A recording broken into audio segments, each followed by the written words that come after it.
This International Men's Day, I would like to highlight two men who have had a positive impact on my life. The first, my father, may he rest in peace, Richard Allen Lake, a man who from a young age taught me to be resilient, to stand in my power, and to be quite honest, not take no for an answer. He molded me into the young woman that I was and the older woman that I am today. And one of the things that he definitely has lived or continues to live on through me with is a love for the sea, a love for Trinidad and Tobago, and a love for love and family. The second is my older brother James. Good morning, James, who may not really like the fact that his picture's about to be on national television, but I'll tell you what, one of the things that James definitely showed me again is that it's okay to be who you are, it's okay to stand up for yourself, and it's okay to just get through the day the best way you see fit. These two men in my life have shown me what love is, what a woman deserves to experience, and what a community deserves to feel. On behalf of all of us here, happy International Men's Day. James, I love you. Daddy, I love you too, and I know wherever you are definitely having a time.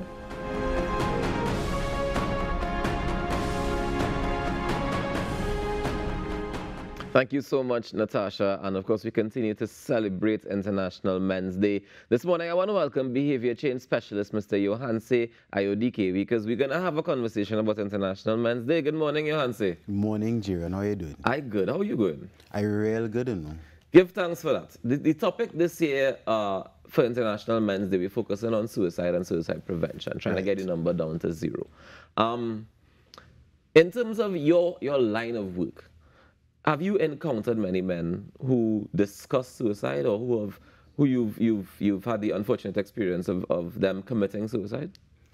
None committing suicide, but in terms of discussing it, yes. Mm-hmm. And I'll give you a spectrum, because there's passive suicidal ideations versus active suicidal ideation. Now, let me explain. Break it down. So many times, all of us, when we can't figure out a scenario or we're in a jam, sometimes we think, well, I wish I didn't wake up. I wish I didn't exist. I wish I wasn't born. So let's say that's on the low end of the spectrum.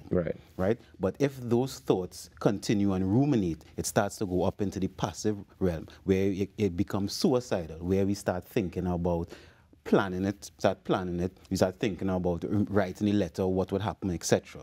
So I'm putting that spectrum because it's important to understand the difference between suicidal ideations and actually being suicidal. Mm-hmm. And I'm putting it that way because trying to figure out prevention methods, and what I realized both with men and boys, is competence. Competence is something that helps reduce suicidal ideations. So as I was saying before, when you're in a jam, you're confused, you don't know what to do. Mm-hmm. That means you're unsure of the method to use. Right. But if you help men and boys become competent, that gives them that boost, that confidence to be able to live through life and work things out. But when you say competent in what sphere? Because I imagine that it's like, you know, you leave primary school and you're competent at everything you was doing in primary school. When you get to secondary school, it's a different ball game. Right. Same thing when you leave secondary school and go to tertiary school. When you leave tertiary education and you can become an adult in the workplace, is a whole different scenario, and you're constantly learning. Life is constant evolution, constant growth. Correct. So you're always going to have something that you don't know. You're always going to find yourself having to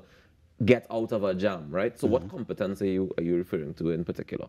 That is specific to the needs of men. I'll give you a general, but I'll go specific. So when men come to me, let's say it could be relationship, it could be, well, let's say a romantic relationship, for professional relationship, friend relationship, it could be conflict management. It could be even social anxiety, in terms of social anxiety, navigating social situations. It could also be even physical activities, because I've had groups of men take them on hikes, and just the competence from completing the hike gave them the confidence to do something in another area of their life. So competence actually in any area builds upon itself to give them the confidence to try something else. Even though it's not physical, it's giving them the confidence to try it in another realm. Okay. I understand what you're saying there. So it's just a matter of being able to boost that self-confidence so that you can continue trying every single time. Yes.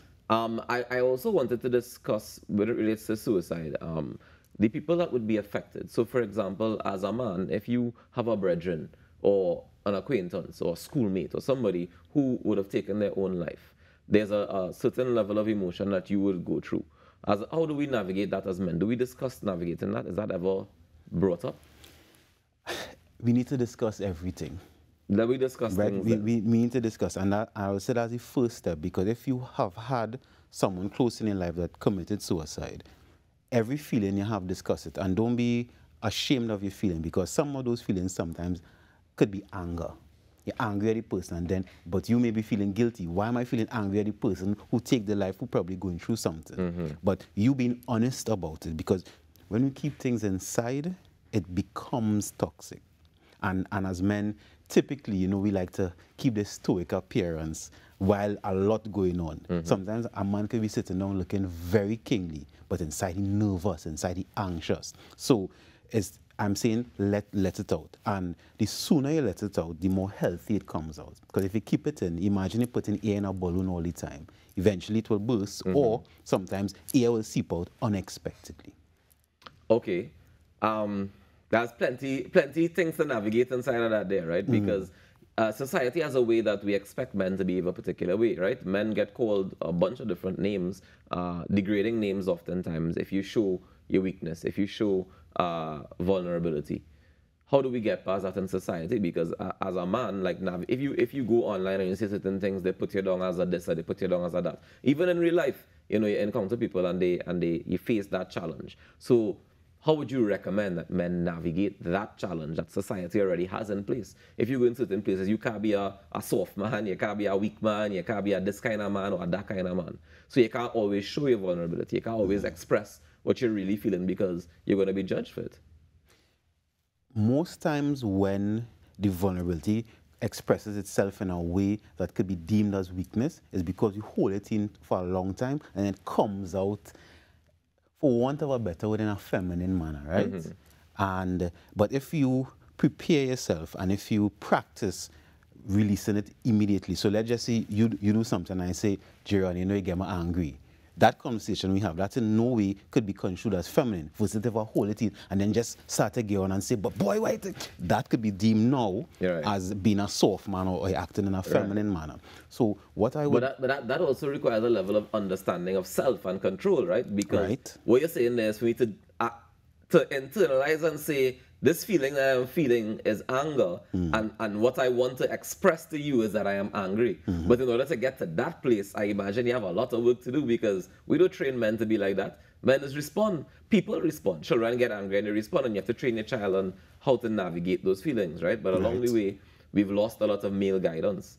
And we could pretend that it don't happen, but it does happen. We have lots of missing fathers. We have lots of single mothers trying to raise men, and they're doing as best as they could, but they have certain things that they can't teach them, and oftentimes like that level of interpretation is a big challenge. So how would you suggest that we navigate teaching boys, teaching grown men, how to understand their emotion and express it in that way before it gets to the point of, I'm going to shout at you, we're going to fight, that kind of thing?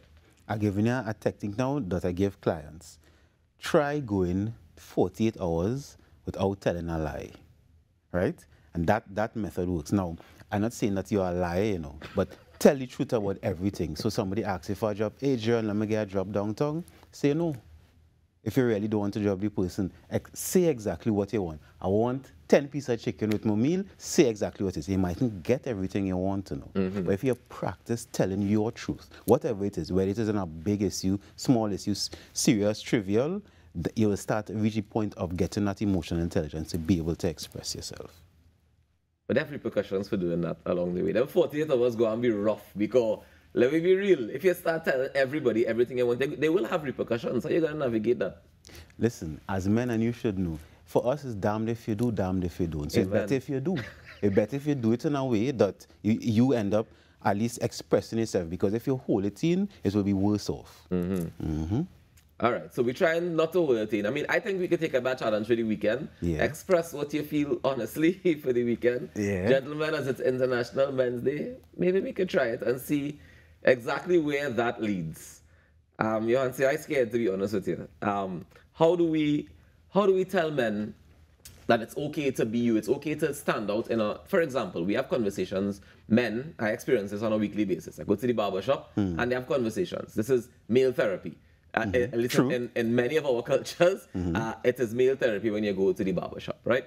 But I often find that there's a lot of groupthink happening, where men come and a man, they could always tell who's the alpha in the pack, and the alpha will come and express himself and he think on it, and most people will just kind of go along and however, even though they mightn't really be honestly feeling or agreeing with what he's saying, but because he's the loudest man in the room, you don't want to tell him. You don't want to tell him nothing. How do we navigate that as men? How do we navigate that challenge? Because you mightn't be alpha all the time, but how can you still encourage men to step up and be able to say, I know the feeling you're saying they're a big man. One, practice whatever your craft is, right? Whatever your craft is, become competent in that. So when you're speaking from a place of knowing what you know, right? That's one.